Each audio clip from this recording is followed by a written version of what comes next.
안녕하십니까. 일거영득 최영득 원장입니다. 진로를 중간에 바꾸면 대참사가 일어나잖아요. 그래서 진로를 애초에 선택을 못 하겠어요. 이런 친구들이 상당히 많습니다. 하지만 진로를 안정하는 것이 진로를 바꾸는 것은 나쁘다. 이 얘기 좀 하고 싶어요. 자, 그러면 진로 결정은 언제 해야 되나요? 좀 더 나가자면 진로 결정은 언제까지 해야 되나요? 한번 생각해 봅시다. 올해 교육부에서는 진로교육 활성화 방안이라는 안을 내놨고요. 초등학교 때부터 시작해서 전생에 걸쳐서 우리가 어떠한 교육을 준비해야 되는지, 어떻게 진로에 대한 공부를 해야 되는지 안내를 하고 있습니다. 사실 지금 그 안에 보면은요, 진로 선택은 대학교 때도 상관이 없습니다. 마음 편하죠. 그런데 실질적으로 입시를 하다 보면 그렇지 않다라는 거죠. 자, 본 내용은 2024학년도 서울대에서 전공 연계 교과 이수 과목을 핵심 권장 과목과 권장 과목으로 나눈 겁니다. 한마디로 이 과에 들어오려면 이 수업은 들어야 돼요 라는 거죠. 그런데 대부분의 선택 과목 보니까 언제 수업이요? 최소한 2학년 1학기부터 시작해서 3학년 2학기까지 나의 수업인 거죠. 자, 그러면 결론적으로 2학년 1학기부터는 전공 선택을 해서 나아가야 된다는 거죠. 자, 그런데 조금 더 깊게 생각해 볼까요?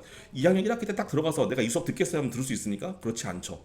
더군다나 이제 고교학점제 시대가 되고 나면 어떠한 문제가 생기냐면 이런 식으로 학교에서 우리가 어떤 수업을 깔 건지를 회의를 하기 시작을 하면서 수요 조사를 하고 그 다음에 그 수업을 실제로 신청을 해서 운영되게 됩니다. 그래서 1학년 9월에는 선택 과목 결정해야 되고요. 조금 더 나아가서 1학년 5월쯤에는 선택 과목 수요 조사가 일어나요. 자, 그런데 사실 이렇게 되더라도 그보다 더 앞서서 우리 1학년 1학기 때부터 세트 학생부 채워야 되는 거잖아요. 더 나가 볼까요? 사실 더 나가 보면은요, 우리 친구들이 고등학교 계열 선택하고 중점학교, 이 학교는 이런 거 중점학교니까 나 여기가 좋겠구나라고 생각하는 고등학교 선택부터 사실은 진로를 선택하는 게 좋다는 거죠. 자, 그런데 그러고 보니까요, 그렇게 되면 고입이 있는데 고입 자소서 쓰려면 진로가 더 중요하네요. 계속 내려가게 됩니다. 사실 이 중요성을 몰랐던 것이 아니고요. 우리 친구도 초등학교 중간부터 내가 진로 선택해야 되겠구나 생각 계속 했었을 텐데 쭉 밀어왔었을 겁니다. 왜? 다시 한번 말하지만 처음 이야기했던 것처럼 진로를 정했다가 변경하면 안 되잖아요. 이런 뜻인 거죠. 자, 그래서 활성화 방안에서 그러면 대학교에서 우리 친구들이 진로를 결정한다고 했는데 그때도 흔들릴 수 있는 거잖아요. 그래서 그런 흔들리는 친구들을 위해서 어떻게 정책을 내렸나 보니까 진로 미결정, 방향 설정, 구체화, 진로 결정 성숙 단계 네 가지로 만들고요. 마지막 단계에서 진로 탄력성이라는 재미있는 단어를 썼습니다. 그런데 이 진로 탄력성이라는 거 뭔가 탄력적이고 진로가 변경돼도 튀어 올라올 것 같고 다시 오를 것 같고 이런 좋은 단어가 있는데 사실 이 단어가 대학교 때만 쓴 게 아니라 지금부터 3년 전 2021년 진로교육 활성화 지원 계획을 냈던 교육부 자료에서 보면 무려 20번이 나오고요. 특히 커리어넷에 엄청나게 다양한 자료를 넣었습니다. 자, 그리고서는 이 자료명들을 쭉 확인하다 보니까 첫 번째 진로 성숙도라는 단어가 나와요. 진로 성숙도라는 단어가 평상시에 우리가 진로를 얼마큼 많이 알고 있는지 아니었나? 라고 생각할 텐데요. 진로 성숙도는 진로 계획, 능력, 행동 등을 하는데 안정적으로 내가 진로를 딱 잡았을 때 쭉 진행할 수 있는 역량을 말하는 거죠. 그런데 우리 지금 그게 아니라 진로가 흔들렸을 경우 나 어떡하지? 이럴 때 선택할 수 있는 능력이다. 이게 뭐라고 한다? 바로 진로 탄력성이라고 한다는 거죠. 자, 커리어넷의 진로 탄력성의 정의를 보니까요. 진로 문제와 관련해서 역경 상황에도 불구하고 빠르고 효과적으로 극복해내는 힘과 정신으로서 긍정적인 정서를 유지하거나 역경 이전의 상태로 되돌아온 능력이다 딱 써 있습니다. 복잡해. 밑에 예시가 6가지 나오는데요. 구체적으로 3가지 포인트가 있어요. 뭐냐면 진로에 대한 목표가 흐려질 때 다시 추구할 수 있는 의지, 그리고 환경이 조금 변화해서 새로운 직업들이 나타나는데 거기에 대한 대응할 수 있는 의지, 그리고 진로를 변경할 뿐이 없을 때 내가 다시 적응해서 나가려는 의지, 이 3가지를 말하는 거죠. 그런데 우리가 고등학교 생활을 하면서 진로가 중간에 바뀐다? 라는 거는 두 번째, 세 번째 상황이 될 수가 있겠죠. 첫 번째 상황이 된다면 조금 위험할 수 있겠죠. 다시 한번 되새겨보면요. 진로 탄탄 카드라고 해서 초, 중, 고등학생들 사용할 수 있는 커리어넷의 진로 탄력성 워크북 카드가 나와 있는 게 딱 눈에 보이고요. 밑에 보이시면 진로가 변경된 학생들을 위해서 진로 탄력성 프로그램을 깐다라는 게 보여지네요. 자, 진로 탄력성 아셨죠? 진로를 변경할 때 사용하는 우리의 역량입니다. 자, 그러면 어떠한 그 역량의 세부 항목들이 필요할까요? 총 5가지를 보여주고 있는데요. 자기 이해, 긍정적 태도, 자기 조절, 적응성, 대인 정보 관계, 이런 것들이 있습니다.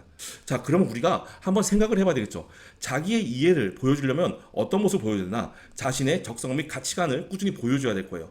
두 번째로 긍정적인 태도를 보여준다는 건 평상시에 긍정적인 학교 생활이 필요할 거고요. 세 번째로 대인 정보와 관계를 유지한다는 것은 적극적인 커뮤니케이션을 할 수 있고 사회 문제에 대한 민감성을 가지고 있어야 된다라는 거예요. 자, 결과적으로 이 3가지는 학교에서 평상시에 생활을 잘하면서 내가 다양성을 가지고 있고 내가 스스로 나에 대한 걸 잘 알 수 있는 친구예요 정도 보여주면 되는데 나머지 두 개, 자기조절과 적응성은 우리가 어떤 활동을 하면서 직접적으로 보여줄 수 있어야 될 것 같아요. 자, 첫 번째로 자기조절에 대해서는요, 우리가 어떤 활동을 하면서 실패를 하는데 그 실패를 극복한 경험들이 학생부에 잘 녹아있으면, 아, 이 친구가 확실히 탄력성이 있는 친구나 라고서는 상급학교에서 알아볼 수가 있겠죠.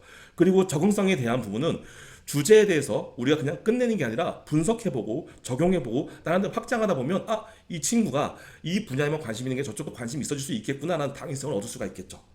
아셨죠? 자, 이렇게 다섯 가지에 대한 관심을 머릿속에 가지고 학교 생활을 한다라고 하면 우리가 진로가 바뀌더라도 대학이 좋아할 거야가 아니라 실제로 우리가 진로에 대한 성숙도를 느끼면서 다양한 진로를 만날 때 탄력적으로, 아, 이거는 이런 맛이구나, 이건 나한테 어울리겠네, 이건 나한테 어울리지 않겠네, 내가 이런 방향 더 가봐야지 라고 하는 자신감과 방향성이 생길 것입니다. 자, 그러고 보니까요, 만약에 이러한 역량들을 꾸준히 키우고 나면 아까 말씀드렸던 2024학년도 서울대 전국연계이수 교과 과목에서도요, 다시 한번 서류자료 쭉 찾아봤더니 학생부 종합전형 안내에 대한 서울대학교의 공지 이런 내용이 써 있어요.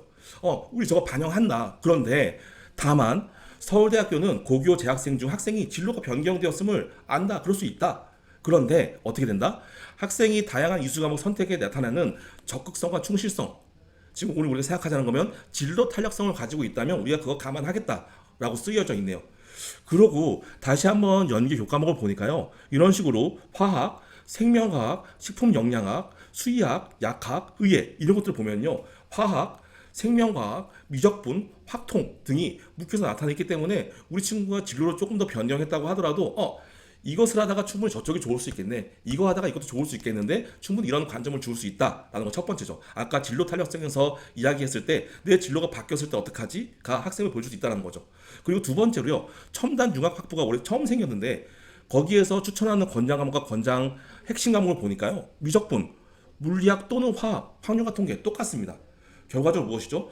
우리 친구가 꾸준히 공부하다 보면 새롭게 생긴 학과, 새롭게 생긴 직업에도 충분히 적응할 수 있을 것이다 를 보여줘. 자, 그럼 우리가 학교 생활하면서 이러한 활동들을 학생부에 보여주면 좋겠다라고 했는데요, 실제로 우리가 어떤 식으로 연습을 하면 학생부의 진로 탄력성이 보여줄 수 있을까요? 전 다섯 가지를 추천하는데요. 먼저, 활동을 진행할 때 항상 적극적인 태도를 보인다. 두 번째로요, 과감히 진로를 선택한다. 자, 그리고 이제 활동을 하는데, 활동을 할 때, 주제 선택을 할 때 사회 문제, 경제, 문화 등 뭔가 주변과 밀접한 것을 선택해서 내가 다양한 것에 관심이 있고 내 주변 현실에 관심이 있다는 걸 보여준다. 그리고 활동 시에는 자신의 장점과 가치관이 정확하게 드러날 수 있도록, 한마디로 이론 중심이 아니라 나의 생각 중심의 글을 쓴다. 마지막으로 결론을 내릴 때 그냥 끝나는 게 아니라, 이 지식은 이렇게도 응용 가능할 것 같아, 이 지식은 이렇게도 확장될 것 같아, 이 지식은 이러한 발전의 가능성이 있어 보여 라는 것을 표현한다면 우리 친구가 진로를 조금씩 조금씩 변경하더라도, 아, 이 친구는 성장하고 있는 친구이고 충분히 탄력성이 있는 친구이기 때문에 이런 공부를 하다가 이쪽으로 넘어올 수 있고 충분히 그런 가능성이 있어서 나중에 꿈을 이루겠구나 라고 보여준다는 거죠. 아셨죠? 이렇기 때문에 진로에 관련 활동을 정하지 않고 안 하는 것보다는 진로를 선택해서 조금 바뀌더라도 탄력성을 가지고 내 장점, 그 다음에 나의 응용과 확장성, 나의 가치관 등을 보여주는 것이 더 좋다라는 거죠. 당연히 진로가 안 바뀌는 게 더 좋긴 하지만요. 모두 화이팅입니다.